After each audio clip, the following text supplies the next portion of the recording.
Hello students, welcome to Next Level India, Transforming Potential to Achievements. Student जैसे कि हमने last lecture में complete करा था तो प्रेसिडेंट ऑफ इंडिया, उसमें हमने 2 लेक्चर्स बनाए थे। उसी चीज को कंटिन्यू करते हुए आज हम नया लेक्चर बनाएंगे गवर्नर पे। विदाउट वेस्टिंग मच टाइम आज हम गवर्नर शुरू करते हैं। स्टूडेंट्स, गवर्नर जो है that comes under article 153 to 167 part 6 of the Indian constitution. ठीक है, तो आर्टिकल 153 से लेकर 167 part 6 of the Indian constitution किससे डील करते हैं? The governor of the state से डील करते हैं। फाइन। तो first statement the state executive. जैसे हमने प्रेसिडेंट में यूनियन एग्जीक्यूटिव पढ़ा था, वैसे हम यहाँ पे पढ़ेंगे स्टेट्स एग्जीक्यूटिव्स, यहाँ पे स्टेट एग्जीक्यूटिव्स। जैसे कि यूनियन एग्जीक्यूटिव में होता था prime minister, president of India, vice president of India, council of ministers and the attorney general of India. उसी तरह से स्टेट में कौन कौन होता है? Governor, chief minister, state council of ministers and the advocate general of India. जैसे कि एडवोकेट जनरल कौन होता है? The highest law officer in the state, जो स्टेट को हर लीगल मैटर में उनको क्या करते हैं? असिस्ट करते हैं। जैसे जम्मू के जो हमारे एडवोकेट जनरल है उनका नाम है डीसी राणा साहब। ठीक है, तो एडवोकेट जनरल और कोई नहीं होता, स्टेट लॉ ऑफिसर होता है जो हर लीगल मैटर में स्टेट को क्या करते हैं? एडवाइस करते हैं या स्टेट को क्या करते हैं? असिस्ट करते हैं। Second, he is the chief executive head of the state. तो chief executive head of the state कौन होता है? गवर्नर। बहुत बार क्वेश्चन में नेक्स्ट स्टेटमेंट आती है, वो the chief executive head of the state, it is the governor. The office of the governor has a dual role. Basically governor है, he is being appointed by the president of India. तो इसके दो role होते हैं। First, the governor is the constitutional head. State का constitutional head कौन होता है? गवर्नर होता है। And he is also called as the agent of the central government. He is also called as the agent of the central government. Fine students. Next है सरोजिनी नायडू, जो थी हमारी वो सबसे पहली वुमेन गवर्नर थी। कौन सी स्टेट के? उत्तर प्रदेश स्टेट के। ये एक फैक्चुअल है, इसको फैक्ट को आप याद रख लें। She served from 1947 to 1949। Sarojini Naidu was the first women to become the governor of an Indian state. She governed Uttar Pradesh from 1947 to 1949। Next, governor की अपॉइंटमेंट्स कैसे होती है? ना तो गवर्नर की डायरेक्ट इलेक्शंस होती है, ना ही इनडायरेक्ट इलेक्शंस होती है। Governor directly appointed by the president of India. ठीक है, तो यहाँ पे इसकी कोई भी इलेक्शंस नहीं होती है। He is appointed by the president of India. He is the central nominee appointed by the president bye warrant under his seal. India ने जो है अपॉइंटमेंट कैसे होगी गवर्नर की, ये कहां से अडॉप्ट करा है? कनेडियन मॉडल से अडॉप्ट किया। कहां से अडॉप्ट किया है इन्होंने? कनेडियन मॉडल से अडॉप्ट किया कि गवर्नर की अपॉइंटमेंट कैसे की जाएगी। फाइन। लेकिन जो ऑफिस ऑफ गवर्नर, लेकिन जो इंस्टीट्यूशन है ऑफिस ऑफ गवर्नर है, वो उन्होंने कहां से बोरो करा है? गवर्नमेंट ऑफ इंडिया 1935 से। ठीक है, द इंस्टीट्यूशन ऑफ गवर्नर जो है उन्होंने कहां से बोरो करा है? 1935 से। लेकिन वो अपॉइंट कैसे होगा? That borrow from the Canadian model of the constitution. Now there is a 7th amendment in 1956 which facilitates the appointment of the same person as a governor for 2 or more states.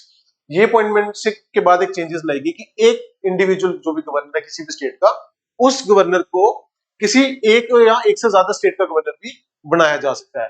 Prior to 1956 यह possible नहीं था, लेकिन इस amendment के बाद एक governor को या एक किसी भी सिटिंग इंसान को एक या दो एक से ज्यादा स्टेट का गवर्नर बनाया जा सकता है।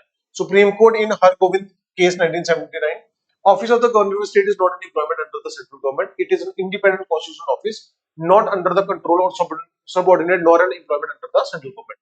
In short, इस जजमेंट में, हरगोविंद पंत के इस जजमेंट में ये बोला गया, जो गवर्नर का ऑफिस है, it is independent of the central government. Usually क्या होता है कि सेंटर की सरकार गवर्नर्स अपने अपॉइंट करके उनको कंट्रोल करती है, लेकिन इस जो जजमेंट में ये कोट किया गया था कि गवर्नर का जो ऑफिस है, it is independent of the central government. It is not subordinate office to the central government. Fine, because it is the state executive का पार्ट होता है। फाइन। नेक्स्ट, जो ड्राफ्ट कॉन्स्टिट्यूशन जो हमारा कॉन्स्टिट्यूशन बना गया था, उसमें जो गवर्नर था वो इलेक्टेड था, उसके इलेक्शंस के थ्रू उसको वहां पे अपॉइंट किया जाना था। It is through the direct elections, but आज के टाइम में गवर्नर को प्रेसिडेंट सिंपली अपॉइंट करते हैं, यहाँ पे कोई उसकी इलेक्शंस नहीं करवाई जाती है। फाइन। तो governor has no diplomatically military emergency powers like president. This is how the governor is different from the president of India. Governor के पास ना कोई डिप्लोमेटिक पावर्स होती है, ना मिलिट्री पावर्स होती है, ना कोई इमरजेंसी पावर्स होती है जैसे प्रेसिडेंट ऑफ इंडिया के पास होती है। Fine students. Next, qualification. Who can become the governor of any state? First, he must be the citizen of India. Second, he must have completed the age of 35 years. अब इसके बाद दो conventions add की गई हैं। इन conventions को बहुत बार violet भी किया गया है, इन कन्वेंशंस को बहुत बार वायलेट भी किया गया है, लेकिन दो कन्वेंशंस ऐड है। पहली कन्वेंशन क्या है? Preferably an outsider and should not belongs to the state where he is appointed. Usually governor जिस स्टेट में उसको अपॉइंट किया जा रहा है वो उस स्टेट से बिलोंग नहीं करना चाहिए। मान लो अगर हम जम्मू एंड कश्मीर में अभी एलजी हैं, इससे पहले गवर्नर अपॉइंट किए जाते थे, अगर यहाँ पे गवर्नर को किसी को अपॉइंट करना है तो he must be an outsider, he should not belongs to the Jammu and Kashmir, preferably he should be from Punjab, he should be from Delhi UT से, he should be from UP, he should be from any other part of the country, but should not be from the same state. Second, while appointing the governor, the president is required to consult the chief minister of the state concerned. Second convention इसमें क्या add की गई, अगर जब भी कभी president of India governor को appoint करेंगे, वो कंसर्न स्टेट के जिस स्टेट में उसको अपॉइंट करने जा रहे हैं उस स्टेट के चीफ मिनिस्टर के साथ वो क्या करेंगे, वहां पे कंसल्ट करेंगे। लेकिन ये दोनों बहुत बार ये दोनों जो कन्वेंशन है इनको वायलेट किया गया है। Fine students, next is oath. Student जो यहाँ पे आर्टिकल्स मेंशन है स्पेसिफिकली स्लाइड्स पे, these are very important articles. इन आर्टिकल्स को अपने याद रखना, कई बार क्वेश्चंस में डायरेक्ट आर्टिकल्स भी पूछे जाते हैं। Article 159 deals with the oath of the governor of the state. Oath is administered by the chief justice of high court. यहाँ पे किसकी बात कर रहे हैं, chief justice of high court. अगर वो एब्सेंट है, अगर वो किसी वजह से नहीं अवेलेबल है, तो जो सीनियर मोस्ट जज of the supreme court sorry high court होंगे, वो उसको क्या करवाएंगे, ओथ दिलवाएंगे। ठीक है। Second, condition of the office, not a member of either house or not hold any office of profit. Governor should not be the member of state legislative assembly or state legislative council in case of bicameralism, and he should not hold any office of profit. Office of profit का मतलब मैंने आपको present के lecture में explain करा था। Fine. Next is emoluments, allowances and privileges. First, उसकी emoluments, allowances and privileges को कौन डिटरमिन करता है, पार्लियामेंट ऑफ इंडिया डिटरमिन करता है। It can not be diminished during his term of office. उसकी जो अलाउंसेस है, प्रिविलेजेस है, वो उसके जो उसका 5 साल का टेन्योर है उसमें वो डिमिनिश नहीं किए जा सकते हैं। ये भी मैंने आपको explain, same point president of India में था, वहां पे मैंने आपको एक्सप्लेन करा था कि इनको क्यों नहीं डिमिनिश किया जाना चाहिए। Fine. Second, he is immune from the criminal proceedings. कोई भी क्रिमिनल प्रोसीडिंग्स उसकी अगेंस्ट इनिशिएट नहीं हो सकती। He can not be arrested और इम्प्रिजन, ना तो वो अरेस्ट किए जा सकते हैं, ना ही कभी जेल हो सकती है। Second, 2 months notice in civil proceedings during the term of office in respective of his personal acts. अगर कोई पर्सनल एक्ट में उनके अगेंस्ट सिविल प्रोसीडिंग्स इनिशिएट करनी है, उसके लिए भी उनको 2 महीने का प्रायर नोटिस देना पड़ता है। Fine students. Next is when appointed as a governor of 2 or more states, allowances shared by the states in such a proportion as determined by the president. अगर किसी भी एक इंडिविजुअल को 2 स्टेट्स का या 2 से ज्यादा स्टेट्स का गवर्नर अपॉइंट किया जाता है, तो उसके अलाउंसेस प्रिविलेजेस को किस प्रोपोर्शन में शेयर करना है वो कौन डिसाइड करता है, president of India. Who decides is president of India. Fine. Next, enjoys personal immunity from legal liability of his official act. वो अपनी लीगल लायबिलिटी से भी क्या होते हैं, यहाँ पे इम्यूनिटी होती है, उनको उस टाइम पे भी कोई भी अरेस्ट नहीं किया जा सकता। Fine. Next in a row is term. Term is 5 years subject to the pleasure of the president. It means they have no fixed tenure. Governor का कोई भी फिक्स्ड टेन्योर नहीं होता, उसका जो ऑफिस होता है that is the pleasure of the president. मतलब president can remove him at any particular point of time, वो कभी भी उसको रिमूव कर सकते हैं। In Suryanarayan case 1981, pleasure of the president is non justiciable, so no security of tenure and no fixed term of office. मतलब कि अगर प्रेसिडेंट कभी भी चाहे तो गवर्नर को रिमूव कर सकते हैं, that can not be challengeable in the court of law. Fine. उसका कोई भी सिक्योरिटी ऑफ टेन्योर नहीं है, ना ही कोई उसका फिक्स टर्म है ऑफिस का। फाइन। प्रेसिडेंट ऑफ इंडिया कभी भी चाहे, जिस टाइम पे भी चाहे, वो गवर्नर को चेंज कर सकते हैं। और गवर्नर ने अगर रेजिग्नेशन देना तो he must give his resignation to the president of India. वो अपना रेजिग्नेशन किसको देते हैं, प्रेसिडेंट को देते हैं। Next, transfer. The president may transfer a governor appointed to one state to another state for the rest of the term. अगर कोई भी मान लो एक पर्टिकुलर स्टेट में कोई गवर्नर सर्व करे, मान लो कि पंजाब में आज के टाइम को गवर्नर सर्व कर रहे हैं, president of India can transfer him. मान लो उनको भी 5 साल पूरे नहीं हुए, आफ्टर 2 years, आफ्टर 3 years, किसी भी टाइम के बाद वो उनको किसी दूसरी स्टेट में ट्रांसफर कर सकते हैं for the rest of his period. मान लो 2.5 साल उन्होंने पंजाब में बिताया, 2.5 साल के बाद उनकी ट्रांसफर करके यूपी में हो जाती है, तो यूपी में उनको अपना rest of the term complete करने का मौका मिलेगा। मतलब सिर्फ यूपी में वो कितना टाइम अपना वहां पे देंगे, 2.5 साल ही दे पाएंगे। Fine students. Next is reappointment may be in the same state और any other state. Governor can reappoint any number of time in the same state और in the different state. He holds office beyond his term until his successor assumes charge to prevent interim. Governor अपना office तब तक vacate नहीं करेगा जब तक उनका successor वहां पे नहीं आ जाता, ताकि वहां पे वो उनका ऑफिस कभी भी खाली ना हो। Fine. The president can make such provision as he think fit for the discharge of the functions of the governor in any contingency not provided in the constitution. अगर कोई भी इमरजेंसी केस में president चाहे तो अपनी conditions उन पे बोल सकता है कि दीज आर द कंडीशंस, आपने इन कंडीशंस पे काम करना है in case of emergency in that state. Fine students. Next is removal. अब गवर्नर को रिमूव कैसे किया जा सकता है? The constitution does not lay any grounds upon which a governor may be removed by the president. पहली बात तो कि कॉन्स्टिट्यूशन में ऐसी कोई भी ग्राउंड्स मेंशन नहीं है जहां पे गवर्नर के रिमूवल की बात की गई है। But in case of president of India, the violation of the constitution is explicitly mentioned in the constitution of India that these are the grounds upon which the president of India can be removed, but no such grounds are mentioned in case of governor. ठीक है, governor की कोई भी removal की grounds यहाँ पे mention नहीं है। फाइन, ठीक है स्टूडेंट्स, तो governor can be removed by president of any particular point of time, जब भी उनका मन करेगा उसको वो रिमूव कर सकते हैं, उसको ट्रांसफर कर सकते हैं, बट उनके रिमूवल की कोई भी ग्राउंड्स यहाँ पे मेंशन नहीं है, because there is no security of tender given to the governor. Is this clear students? Next is ordinance making power. Ordinance making power हमने प्रेसिडेंट में भी पढ़ी थी। Now we will see how ordinance making power of the governor is different from the ordinance making power of the president. First, he can promulgate, he can announce an ordinance when anyone or both the houses are not in session in case of bicameralism. Bicameral क्या होता है students? जहां पे दोनों houses होते हैं, state legislative assembly भी होती है और स्टेट लेजिस्लेटिव काउंसिल भी होती है।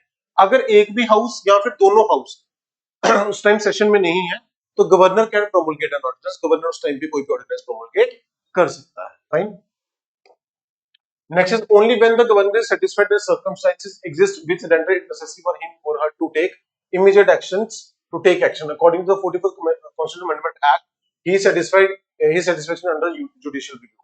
गवर्नर कभी भी चाहे, उसको लगता है कि कुछ सर्कमस्टेंसेस ऐसे अराइज हो गए कि हमें यहाँ पे ऑर्डिनेंस इशू करना है तो वो कर सकता है, लेकिन जो उसका डिसीजन होगा that comes under judicial review, it can be challengeable to the court of law. Originally ये जुडिशियल रिव्यू में नहीं आता था, लेकिन 44th कॉन्स्टिट्यूशनल अमेंडमेंट एक्ट के बाद वो जो है this comes under judicial review. Next, ordinance must be approved by the state legislature within 6 week from its reassembly. मान लो अगर आज ऑर्डिनेंस इशू की जाती है और असेंबली सेशन में नहीं है, जिस दिन असेंबली दोबारा सेशन में आएगी 6 हफ्ते के अंदर आपको ऑर्डिनेंस को क्या करना है? अप्रूव करना है। 6 हफ्ते के अंदर आपको क्या करना है? अप्रूव करना है। अगर आप उसको अप्रूव नहीं करते हो तो ऑर्डिनेंस ऑटोमेटिकली खत्म हो जाएगी। Fine. His ordinance making power is coextensive with the legislative power of the state legislatures. He can issue ordinance only on those subjects on which the state legislature can make law. In short, governor उन्हीं subjects पे ordinance issue कर सकते हैं जिन subjects पे state legislative assembly law बना सकती है। ठीक है, उसके बियॉन्ड जाके कभी भी ऑर्डिनेंस इशू नहीं कर सकते हैं। Fine. Next is ordinance have the same force and effect as an act of the state legislature but are in the nature of temporary law. जब भी कभी ऑर्डिनेंस इशू की जाएगी उसका सेम इफेक्ट होगा, सेम नेचर होगा जैसे law का होता है, लेकिन इसमें इतना ही फर्क है कि जो ऑर्डिनेंस क्या होती है वो क्या होती है? टेम्परेरी नेचर की होती है, लेकिन उसका जो इफेक्ट होता है, उसकी फोर्स होती है, वो क्या होती है? सेम ही होती है। Next, an ordinance issued by him is subject to the same limitation as an act of state legislature. मतलब अगर कोई भी ऐसा स्टेट लॉ बना रहा है, अगर उसपे कुछ लिमिटेशंस है, सेम अगर ऑर्डिनेंस भी इशू कर रहा है गवर्नर, उसपे भी सेम लिमिटेशन इम्पोज की जाएंगी। He is not immune from those things. Fine. He can withdraw an ordinance at any time. Governor किसी भी टाइम पे अपने ऑर्डिनेंस को विड्रॉ कर सकता है। The governor can promulgate or withdraw an ordinance only on the advice of the council of ministers headed by the CM. It is not a discretionary power. In short, governor कब ordinance issue करेगा और कब उसको वापस लेगा, ये कौन decide करेगा? Council of ministers headed by the chief ministers. So this is not the discretionary power. In short, governor अपनी मर्जी से ऑर्डिनेंस इशू नहीं कर सकता। ये तभी ऑर्डिनेंस इशू करेगा जब council of ministers headed by the chief ministers को एडवाइस करेंगे कि आप इस चीज पे क्या करें, ऑर्डिनेंस इशू करें। Fine students. Next is legislative powers. These are some of the legislative powers of the governor. First, governor is an integral part of the state legislature. Governor क्या है? इंटीग्रल पार्ट है state legislature का, but remember student, he is not the member of the state legislature. ठीक है, ना तो assembly का member होता है अगर बाइकैमरलिज्म, ना तो ये काउंसिल का मेंबर होगा, but he is the integral part of the state integral part of the state legislature. Why? Because इनके साइन के बिना कोई भी एक्ट हमारा लॉ नहीं बन सकता है। Next, he summon the house, he prorogue the house and dissolve the state legislative assembly. Same वो हाउस को समन भी करते हैं, हाउस को प्रोरोग भी करते हैं और स्टेट लेजिस्लेटिव असेंबली को डिसॉल्व भी करते हैं। He addressed the state legislature at the commencement of the first session after each general election and the first session after each year. जब भी कभी इलेक्शन जीत के नई सरकार बनाई जाती है तो जो फर्स्ट सेशन होता है उसको कौन एड्रेस करता है?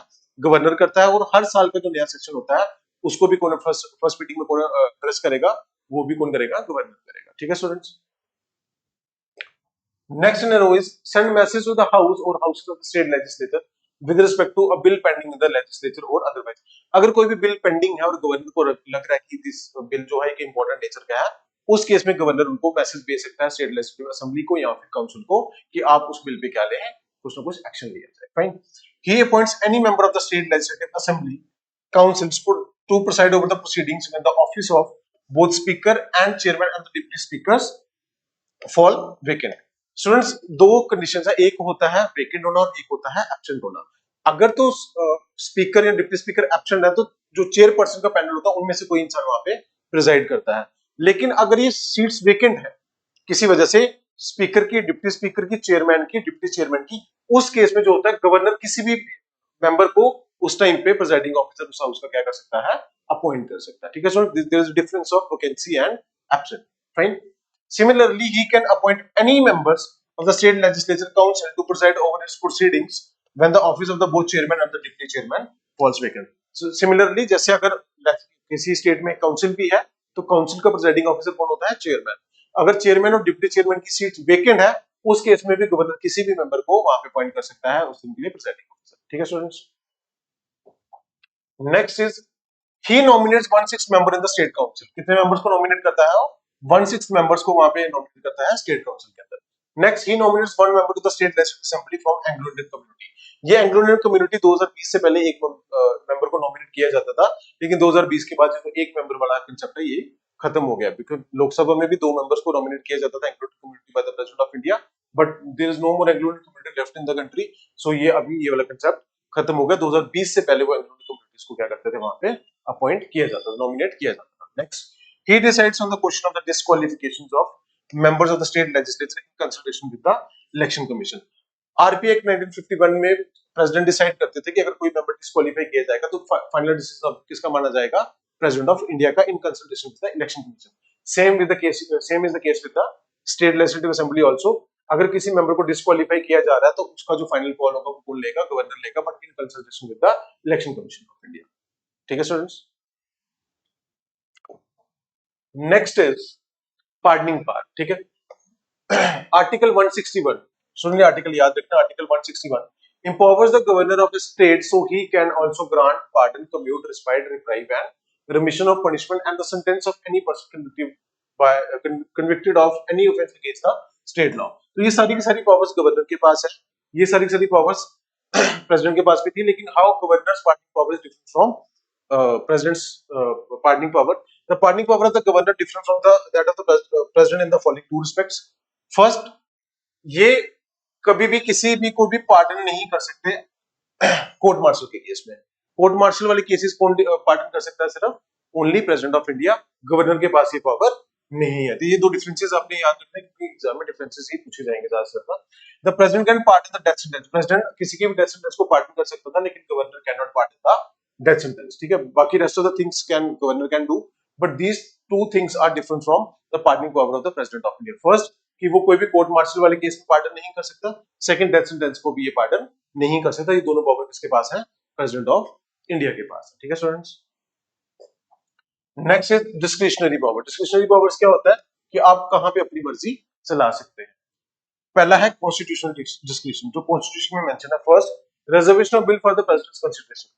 अगर कोई भी ऐसा बिल है जो स्टेट लेजिस्लेटिव असेंबली में गवर्नर को लगता है कि he thinks fit to be reserved for the president of India, उस केस में गवर्नर उस बिल को प्रेसिडेंट ऑफ इंडिया के लिए रिजर्व कर सकता है, उसकी असेंट के लिए क्या कर सकता है, रिजर्व कर सकता है।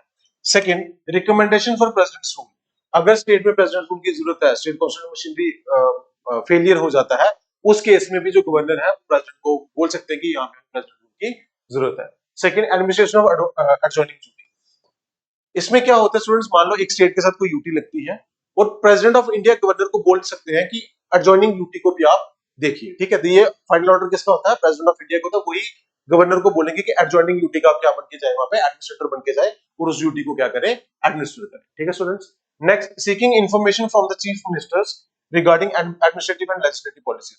तो ये कभी भी चीफ मिनिस्टर को बुला के अपने ऑफिस में बोल सकते हैं कि हमें एडमिनिस्ट्रेटिव या लेजिस्लेटिव पॉलिसीज के बारे में इंफॉर्मेशन दे, जो भी इंफॉर्मेशन पॉलिसीज के बारे में रिक्वायर्ड होगी वो कभी भी उनको बुला के पूछ सकते हैं। ठीक है students.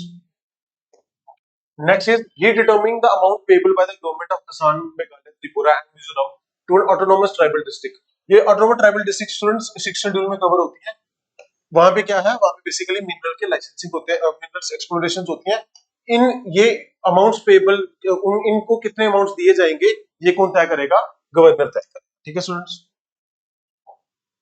Next is situational description. Situation discussion में क्या होता है, he appoints the chief minister when no party has a clear cut majority in the state legislative assembly or when the chief minister in office dies suddenly and there is no obvious successor। ये governor of the state किसी भी बंदे को chief minister बना सकते हैं, जिस अगर किसी पार्टी कोई भी क्लियर कट मेजोरिटी में नहीं है, उसको with in time frame work अपनी मेजोरिटी को प्रूव करना होगा। This is the discretionary power. Second, अगर किसी भी सिटिंग चीफ मिनिस्टर की डेथ हो जाती है, उस केस में भी वो किसी भी उसी रूलिंग पार्टी के किसी अदर मिनिस्टर को या किसी अदर एमएलए को क्या बना सकते हैं, यहाँ पे चीफ मिनिस्टर बना सकते हैं। Second, dismissal of the council of ministers but it can not prove the confidence of the state legislative assembly. ये कभी भी काउंसिल ऑफ मिनिस्टर्स को डिस्कस कर सकते हैं अगर they fail to show the confidence of the state legislative assembly. ठीक है, कभी भी काउंसिल ऑफ मिनिस्टर्स को क्या कर सकते हैं, डिसमिस कर सकते हैं, और कभी भी असेंबली को डिसॉल्व कर सकते हैं अगर वहां पे वो अपना मेजोरिटी लॉस कर देते हैं। मेजोरिटी मींस की 50% ऑफ द टोटल सेट। अगर कभी भी फ्लोर टेस्ट होता है और अगर मेजोरिटी लॉस कर जाती है सिटिंग गवर्नमेंट, उस केस में वो क्या कर सकते हैं, असेंबली को डिसॉल्व कर सकते हैं। ठीक है students. Next is financial powers. Prior recommendation for the money bill. कोई भी बिल अगर इंट्रोड्यूस हो रहा है on the floor of the house, अगर वो बिल मनी बिल है तो उसके लिए प्रायर रिकमेंडेशन किसकी चाहिए होती है, गवर्नर की चाहिए होती है। In case of centre, prior recommendation किसकी चाहिए होती है, प्रेसिडेंट की चाहिए होती है।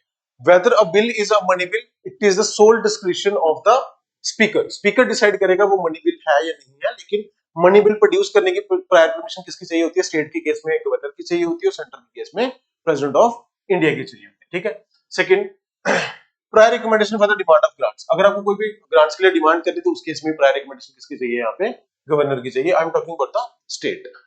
It constitute state finance commission for every 5 years। तो हर 5 साल के बाद स्टेट फाइनेंस कमीशन को कौन कॉन्स्टिट्यूट करता है, गवर्नर करता है। Next, annual financial statement, state budget laid before the state legislature. State legislature के सामने जो उसका एनुअल बजट आता है वो भी कौन रखता है, गवर्नर रखता है। Next, he make advances out of the contingency fund of state. Contingency fund होता है एक इमरजेंसी फंड, वहां से कभी भी अपने एडवांसेस मतलब वहां से खर्च कर सकते हैं। बाद में ये असेंबली को एक्सप्लेन करेंगे कि उन्होंने खर्चा कहां किया। तो he make only governor of the state can make advances out of the contingency fund of India, और किसी के पास ये पावर नहीं होती। कंटिजेंसी फंड होता है एक kind of emergency fund. Fine students.